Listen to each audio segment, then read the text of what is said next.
सस्ते वाले दाल मसाले स्वाद हुआ बेकार। MDH की हल्दी मिर्ची धनिया करे कमाल। ये रंग दे, ये खुशबू दे, ये तीखा, ये कम पड़े। क्या निराला MDH मसाला।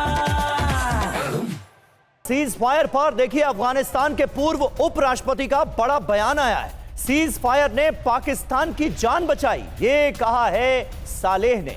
भारत ने आतंक के संरक्षकों को निशाना बनाया पाकिस्तान के अंदर। भारत की उड़ानें रद्द नहीं हुई। ऑपरेशन सिंदूर ने भारत की ताकत दुनिया को दिखाई है कि भारत क्या कर सकता है और भारत की पॉलिसी, भारत की नीति किस तरह से आतंकवाद के खिलाफ है। जी हाँ, ऑपरेशन सिंदूर पर साले का बयान आया है। आपको बताते हैं, इस बयान को डिकोड करते हैं। और ऑपरेशन सिंदूर में आत्मविश्वास झलका है, ये अमरुल्लाह साले की ओर से कहा गया। आतंकियों, आतंक समर्थकों पर ये दोहरा वार किया है भारत ने। पाकिस्तान ने भारत के संयम की परीक्षा ली थी। पाकिस्तान का दिल, रावलपिंडी भी नहीं बचा।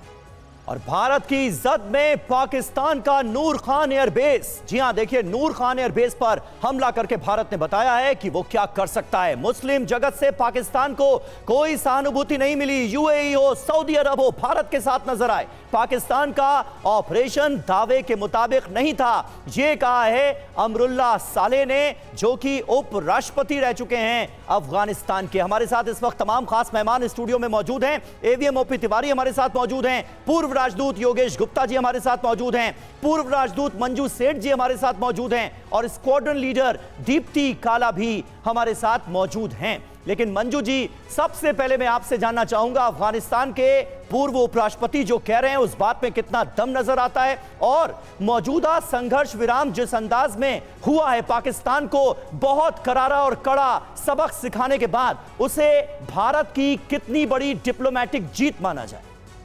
बिल्कुल, इन्होंने सही कहा है साले ने, क्योंकि जब अफ़गानिस्तान में इतना जो तालिबान वगैरह का जो बहुत बढ़ रहा था और पाकिस्तान के लोग भी उसमें इन्वॉल्व थे, तो वो बिल्कुल एक ठीक स्टेटमेंट उन्होंने दिया है कि इंडिया ने एक सही एक्शन लिया है टेररिज्म के अगेंस्ट। और ये एक डिप्लोमेटिक जीत है ज़रूर, लेकिन हमें देखना है कि पाकिस्तान उस पर कायम रहता है कि नहीं, क्योंकि जिस तरह से उनकी एटीट्यूड है और जैसे उन्होंने इमीडिएटली सीज़ फायर के बाद अपना उसका उल्लंघन किया। लेकिन एक अच्छी बात है कि अभी तक तो उसके बाद से जो शुरू में हुआ उल्लंघन, उसके बाद कोई वायलेशंस नहीं हुए हैं और ये एक अच्छी बात है। लेकिन US का रोल और कंट्रीज़ का जो रोल है इसमें,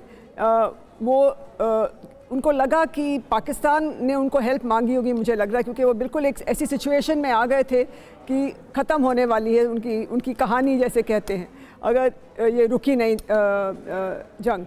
और पाकिस्तान समझ रहा है, लेकिन अब आगे करके चल के, क्योंकि वो रिलायबल, जैसे मैंने कहा, रिलायबल नहीं है, आगे चल के वो क्या करते हैं और ये जो नेगोशिएशंस होंगे वो कैसे आगे अनफोल्ड होते हैं, उसमें हमें बहुत एक क्लियर हमने अपनी पॉइंट रखना होगा और अपने जो एडवांटेजेस हमने अभी तक जो हासिल हुए हैं उनको लेके पोजीशन ऑफ स्ट्रेंथ से अपनी कंडीशंस, मेरा मानना है कि हमको इम्पोज करनी पड़ेंगी और उनको अग्री करवाना पड़ेगा, स्पेशली टेरर को बिल्कुल ख़त्म करने के लिए, कि बहुत इम्पोर्टेंट एक हमारा मुद्दा रहेगा। बहुत बड़ी बात मंजू जी आपने कही कि पाकिस्तान की फितरत से सब वाकिफ हैं, उसकी नीयत साफ नहीं है, इसीलिए कभी भी कुछ भी हो सकता है। पाकिस्तान अपने कहे पर पलट सकता है, तो फिर कुछ भी हो सकता है। सस्ते वाले दाल मसाले स्वाद हुआ बेकार। MDH की हल्दी मिर्ची धनिया करे कमाल। ये रंग दे, ये खुशबू दे, ये तीखा, ये कम पड़े। क्या निराला MDH मसाला।